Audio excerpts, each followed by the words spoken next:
Good morning. Yesterday, we have discussed the one component systems. One of the one component system, that is sulfur system. And we have finished the two one component system, water system and sulfur system in your syllabus. There are other one component system, carbon dioxide system. Phase diagram is also there. You can refer any physical chemistry books for that one component systems. Now, next we have to discuss the two component systems, applications of phase rule to two component systems. In a two component system, when phase P is equal to number of phases, minimum ഒരു phase എങ്കിലും വേണമല്ലോ. അപ്പോൾ when number of phases is equal to 1, F is equal to C minus P plus 2, that is 3. Three variables, temperature, pressure and concentration. അപ്പോൾ നമ്മൾ നോക്കൂ, മൂന്ന് variables specify ചെയ്യണം to define the system completely. അപ്പോൾ number of phases 1 ആണെങ്കിൽ മൂന്ന് variables, കാരണം more than one components, concentration will be a variable other than temperature and pressure. അപ്പോൾ നമുക്ക് ഇതിലൊരു പ്രാക്ടിക്കൽ ഡിഫിക്കൽട്ടി എന്താ വെച്ചാൽ, in two dimensional plane fix നമുക്ക് ഒരു പ്രാക്ടിക്കൽ ഡിഫിക്കൽട്ടി എന്താ വെച്ചാൽ, ഈ മൂന്ന് വേരിയബിൾസിനെ നമ്മൾ ഡിഫൈൻ ചെയ്യണം അല്ലെങ്കിൽ ഒരേപോലെ റെപ്രസെന്റ് ചെയ്യണമെങ്കിൽ we have to define them in 3 dimensional space. മൂന്ന് വേരിയബിൾസ് ഉണ്ടാവുമ്പോൾ 3 dimensionsil സ്പെസിഫൈ ചെയ്യേണ്ടി വരും. സോ നമ്മൾ എന്താ ചെയ്യുക വെച്ചാൽ, in practical V fix one variable and take the other 2 variables and represent them in one plane. അപ്പം നമുക്ക് പ്ലാനോ റെപ്രസെൻറ്റേഷൻസ് ആണ് പറ്റുക എന്നുള്ളത് കൊണ്ട് ഏതെങ്കിലും ഒരു വേരിയബിളിനെ ഫിക്സ് ചെയ്യുകയും മറ്റേ 2 വേരിയബിൾസിനെ നമ്മൾ എന്ത് ചെയ്യുന്നു വെച്ചിട്ട് നമ്മൾ 2 dimensional ഫേസ് ഡയഗ്രംസ് പ്ലോട്ട് ചെയ്യാണ് ചെയ്യുന്നത്. അപ്പൊ അത് ആദ്യം സോളിഡ് ലിക്വിഡ് ഇക്വിലിബ്രിയം ആണ് നമ്മൾ ഡിസ്കസ് ചെയ്യണത്. While discussing the solid liquid equilibrium, നമ്മൾ സോളിഡ് ലിക്വിഡ് ഇക്വിലിബ്രിയം ഡിസ്കസ് ചെയ്യുമ്പോൾ we can neglect the vapour face.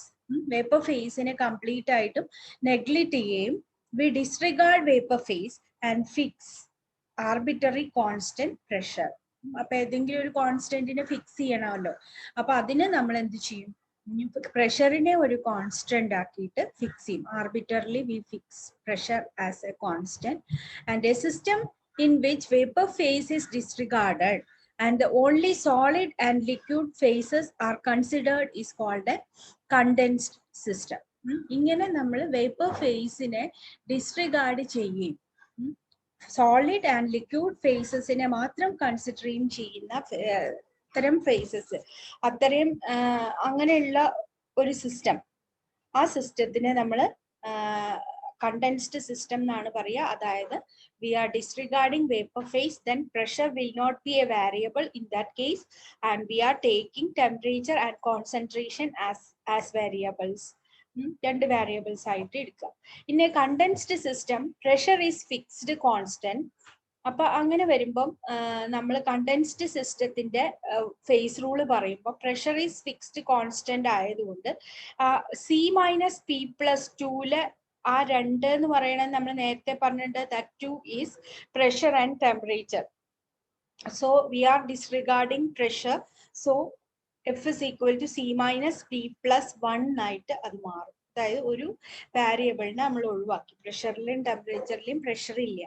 So F dash is equal to C minus P plus 1, where reduce ഇത് F dash, that is condensed systemത്തിന്റെ degrees of freedom നമ്മൾ F dash എന്നുള്ള sign കൊണ്ടാണ് denote ചെയ്യുന്നത്. F dash is equal to C minus P plus 1. Reduced, this equation is called reduced phase rule equation or condensed phase rule equation. ഇതാണ് നമ്മൾ next ഇനി വരുന്ന സിസ്റ്റംസിന് apply ചെയ്യുക. അതായത് സോളിഡ് ലിക്വിഡ് ഇക്വിലിബ്രിയം പോലെ കണ്ടൻസ്ഡ് ആയിട്ടുള്ള ഏത് സിസ്റ്റത്തിനും നമ്മൾ അപ്ലൈ ചെയ്യുന്നത് ഏത് ഫേസ് റൂൾ ആണ്. For a heterogeneous condensed system in equilibrium, F dash is equal to C minus P plus 1. Reduced phase rule equation or condensed phase rule equation. This equation is called a reduced phase rule equation or condensed phase rule equation. Now, types of solid liquid equilibria. ഇനി നമുക്ക് ഈ solid liquid equilibria 3 തരത്തിലാണ് ഉള്ളത്. അത് ഒന്ന് simple eutectic systems എന്ന് പറയും. അതായത് സിമ്പിൾ യൂട്ടറ്റിക് സിസ്റ്റംസ് എന്ന് പറഞ്ഞാൽ രണ്ട് കമ്പോണൻസ് ഉണ്ടെങ്കിൽ അല്ലെ എത്ര കമ്പോണൻസ് ആണെങ്കിലും how many components R there, they will not form a compound formation ഇല്ല. And a simple eutectic means easy melting or low melting, or they will form a eutectic mixture. Eutectic mixture എന്ന് പറഞ്ഞാൽ low melting mixture. അവര് ആ രണ്ട് കമ്പോണൻസും തമ്മിൽ compound form ചെയ്യില്ല, but they will form A eutectic mixture, low melting mixture. ഏതെങ്കിലും ഒരു particular കോമ്പോസിഷനിൽ അവരൊരു പെർട്ടിക്കുലർ റേഷ്യോയിൽ പ്രസന്റ് ആയിരിക്കുമ്പോൾ എന്തുണ്ടാവും? they will form a eutectic system. Eutectic means low melting system. Simple eutectic systems ആണ് ഒരു എക്സാമ്പിൾ. രണ്ടാമത്തത് formation of compounds with congruent melting point. The second one of solid liquid equilibria is formation of compounds with congruent melting point, and the third one is formation of compounds with incongruent melting point. These are the 3 types of systems in solid liquid equilibria. At first we discuss the simple eutectic systems. Simple eutectic systems are 2 component system in which the 2 components do not form any compound.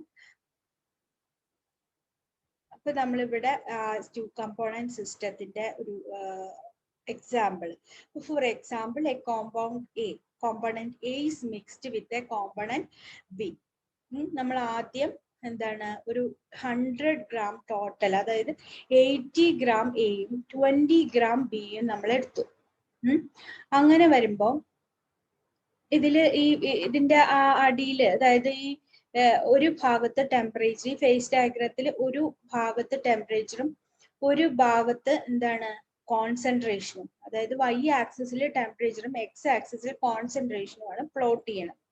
അതിന്റെ മറ്റേ face ഡയഗ്രത്തിൽ നിന്ന് ചെറിയൊരു വ്യത്യാസമുണ്ട്. 2 ഭാഗത്തും lines ഉണ്ടായിരിക്കും. y axis 2 ഭാഗത്തും ഉണ്ടായിരിക്കും. അതിന്റെ ഉള്ളിലായിട്ടാണ് നമ്മുടെ ഫേസ് ഡയഗ്രാം വരിക.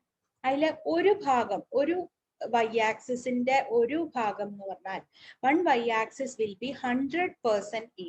ഇതിൽ ഈ ഡയഗ്രത്തിൽ നോക്കിയാൽ കാണാം, we are plotting temperature against concentration, and in one side, the left side ഇലുള്ള y axis എന്ന് പറയുന്നത് 100% A ആണ്. റൈറ്റ് സൈഡിലുള്ള y ആക്സിസ് എന്ന് പറയുന്നത് 100% B ആണ്. അപ്പൊ 100% A ആവുമ്പോൾ 0% B ആണ്. അപ്പൊ ആ ലൈൻ എന്ന് പറഞ്ഞാൽ A മാത്രമേ ഉള്ളൂ. ആ ലൈനില് അതില് നമ്മളൊരു പോയിന്റ് മാർക്ക് ചെയ്തിരിക്കണം. അവിടെ കാണാം, ആ ഡയഗ്രത്തിൽ നിങ്ങൾക്ക് കാണാം ഒരു പോയിന്റ് നമ്മൾ അവിടെ മാർക്ക് ചെയ്തിട്ടുണ്ട്. അവിടെ ഞാൻ മാർക്ക് ചെയ്തിട്ടുണ്ട്, it is the freezing point of A. Freezing point of A, അതാണ് എയുടെ ഫ്രീസിംഗ് പോയിന്റ്. അതിന്റെ മുകളിൽ എ എന്ത് സ്റ്റേറ്റിലായിരിക്കും? അതിന്റെ മുകളിൽ എ ലിക്വിഡ് സ്റ്റേറ്റിലും അതിന്റെ താഴെയുള്ള ടെമ്പറേച്ചറിൽ എ സോളിഡ് സ്റ്റേറ്റിലും എക്സിസ്റ്റ് ചെയ്യും. അപ്പൊ ഇതിന്റെ താഴെ ഉള്ള ടെമ്പറേച്ചറിൽ എ സോളിഡ് സ്റ്റേറ്റിലാണ്, മുകളിലുള്ള ടെമ്പറേച്ചറിൽ എ ലിക്വിഡ് സ്റ്റേറ്റിലാണ്. And it is the point at that point which is the freezing point of A, which നമുക്ക് ഇങ്ങനെ റെപ്രസെന്റ് ചെയ്യാല്. അവിടെ 100% A ഉള്ളൂ. ഇനിയിപ്പൊ ആകെ we are adding B to A. എയിലേക്ക് കുറച്ച് ബി നമ്മൾ ആഡ് ചെയ്യുകയാണെങ്കിൽ എന്താണ് സംഭവിക്കുക? എയിലേക്ക് ബി ആഡ് ചെയ്യും. എയിലേക്ക് ബി ആഡ് ചെയ്യുമ്പോൾ 80 gram എയും 20 gram ബിയും അപ്പൊ നമ്മൾ എടുക്കുകയാണെങ്കിൽ അപ്പൊ ഒരു 80 gram എന്ന് പറഞ്ഞാൽ 80% എയും 20% ബിയും. അതായത് ബിയുടെ അളവ് കുറവാണ്. അപ്പൊ എന്താ സംഭവിക്കുക? എയിലേക്ക് ബി ആഡ് ചെയ്യുമ്പോൾ according to when we add A to B, what happens? എയിലേക്ക് ബി ആഡ് ചെയ്യുമ്പോൾ നമ്മളൊരു ഇമ്പ്യൂരിറ്റി അല്ലെങ്കിൽ ഒരു നമ്മൾ എന്താണ് കോളിഗേറ്റീവ് പ്രോപ്പർട്ടീസ് പഠിച്ചിട്ടുണ്ട്. ഒരു പ്യുവർ സബ്സ്റ്റൻസിലേക്ക് വേറൊരു കമ്പോണന്റ് ചെറിയൊരു എമൗണ്ടിൽ ആഡ് ചെയ്യുമ്പോൾ what happens? It's freezing point decreases. അപ്പൊ നമ്മൾ അതിലേക്ക് സൊല്യൂട്ടായിട്ട് ബി ആഡ് ചെയ്യുമ്പോൾ ഇറ്റ്സ് ഫ്രീസിങ് പോയിന്റ് ഡിക്രീസസ്. അപ്പൊ അതിന്റെ ഫ്രീസിങ് പോയിന്റ് കുറച്ച് കുറഞ്ഞിട്ട് താഴെ ഒരു പോയിന്റിലേക്ക് വരും. ഇനി വീണ്ടും നമ്മൾ വീണ്ടും അതിലേക്ക് വീണ്ടും ബി ആഡ് ചെയ്യാണ്. അപ്പൊ ഇവിടെ അടുത്തത് 70 ഗ്രാം എയും 20 ഗ്രാം ബിയും ആണ്. അപ്പൊ 77.7% എയും 100%-ൽ 77.7% എയും പിന്നെ 22.2% ബിയും ആയിട്ട് മാറും. അപ്പോ എന്താണ്, കുറച്ച് ഫ്രീസിങ് പോയിന്റ് വീണ്ടും എന്ത് ചെയ്തു, കുറച്ചും കൂടി. അങ്ങനെ നമ്മൾ എയിലേക്ക് ബി ആഡ് ചെയ്തുകൊണ്ടിരിക്കുമ്പോൾ it's freezing point decreases. Freezing point decrease ചെയ്തിട്ട് ഒരു മിനിമം വാല്യൂലെത്തും. അതിനുശേഷം പിന്നെ ഡിക്രീസ് ഉണ്ടാവില്ല. Minimum value where it will form a eutectic mixture, and that point is the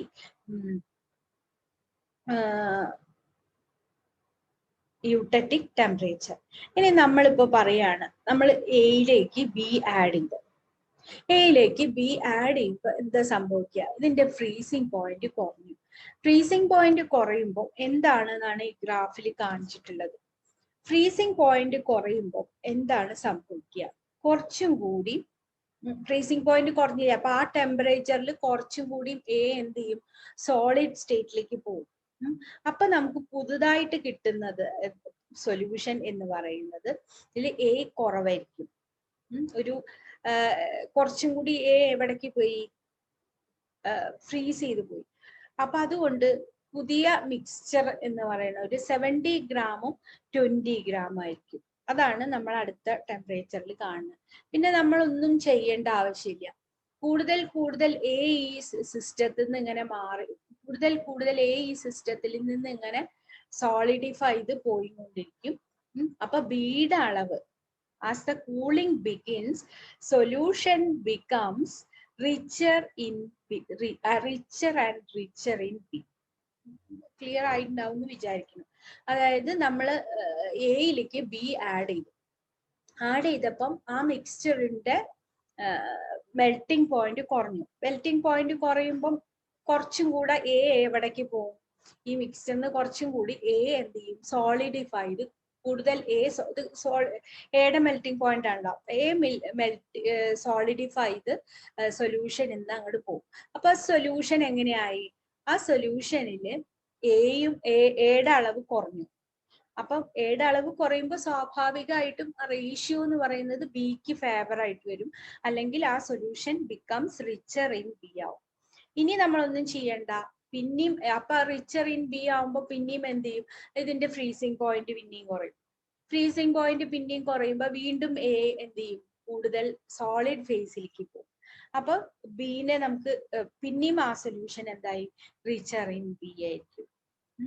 അങ്ങനെ കൂടുതൽ സോൾവെന്റ് ഈ പാത്രത്തിൽ കാണിച്ചത് വെച്ചിട്ട് നിങ്ങൾക്ക് നോക്കാം. കണ്ടോ? സോൾവെന്റ് ഇങ്ങനെ വന്നിട്ട് ഇങ്ങനെ അടിയിലേക്ക് സ്ലൈസ് ചെയ്ത് ഇങ്ങനെ മാറും. അപ്പൊ ഈ സൊല്യൂഷൻ ഫേസിൽ നിന്നും സോൾവെന്റ്, അതായത് എ കൂടുതലായിട്ട് മാറും. Solution will become richer and richer in B ആവും. എവിടെ വരെ അത് സംഭവിക്കും? യൂട്ടറ്റിക് ടെമ്പറേച്ചർ എത്തുന്നത് വരെ ഒരു മിനിമം ലോ മെൽറ്റിംഗ് കോമ്പോസിഷൻ, ഏറ്റവും ലോവസ്റ്റ് മെൽറ്റിംഗ് കോമ്പോസിഷൻ എഡിയും ബി ആവുന്നത് വരെ ഇത് കണ്ടിന്യൂ ചെയ്യും. അവിടെ വെച്ചിട്ട് ആ ഫെനോമിനൻ നിൽക്കുകയും ചെയ്യും. അതായത് ഒരു യൂട്ടറ്റിക് കോമ്പോസിഷൻ. അതിനുശേഷം എയും ബിയും കൂടെ ഒന്നായിട്ട് സോളിഡിഫൈ ആണ് ചെയ്യുക. ഒന്നിച്ച് സോളിഡിഫൈ ചെയ്ത് പോവാണ് ചെയ്യുക. അപ്പൊ നമ്മളിങ്ങനെ എയിലേക്ക് ബി ആഡ് ചെയ്തിട്ട് ഉണ്ടെങ്കിൽ എന്ത് ചെയ്യും? എയുടെ മെൽറ്റിംഗ് പോയിന്റ് കുറയും. അപ്പൊ കൂടുതൽ എ എന്ത് ചെയ്യും? സൊല്യൂഷൻ ഫേസിൽ സോളിഡ് ഫേസിലേക്ക് മാറും. അപ്പൊ സൊല്യൂഷൻ ബിയിൽ റിച്ചർ ആൻഡ് റിച്ചർ ആവും. പിന്നെയും എന്ത് ചെയ്യും? അതിന്റെ സൊല്യൂഷൻ ബിയിൽ റിച്ചർ ആകുമ്പോൾ വീണ്ടും അതിന്റെ ഫ്രീസിംഗ് പോയിന്റ് ഡിപ്രസ് ചെയ്യും. ഫ്രീസിംഗ് പോയിന്റ് ഡിപ്രസ് ചെയ്യുമ്പോൾ കൂടുതൽ എ വീണ്ടും സോളിഡ് ഫേസിലേക്ക് പോകും. അങ്ങനെ ഏത് വരെ സംഭവിക്കും? Till the eutectic temperature is reached where the A and B totally എല്ലാം കൂടെ the system begins to solidify. അവിടെ വെച്ചിട്ട് സിസ്റ്റം കംപ്ലീറ്റ് ആയിട്ടും എയും ബിയും അതിനുശേഷം പിന്നെ സൊല്യൂഷൻ ഇല്ല. യൂട്ടറ്റിക് ടെമ്പറേച്ചറിന് ശേഷം അവിടെ ഫുൾ കംപ്ലീറ്റ് ആയിട്ടും ഇത് സോളിഡിഫൈ ചെയ്യാൻ സ്റ്റാർട്ട് ചെയ്യും.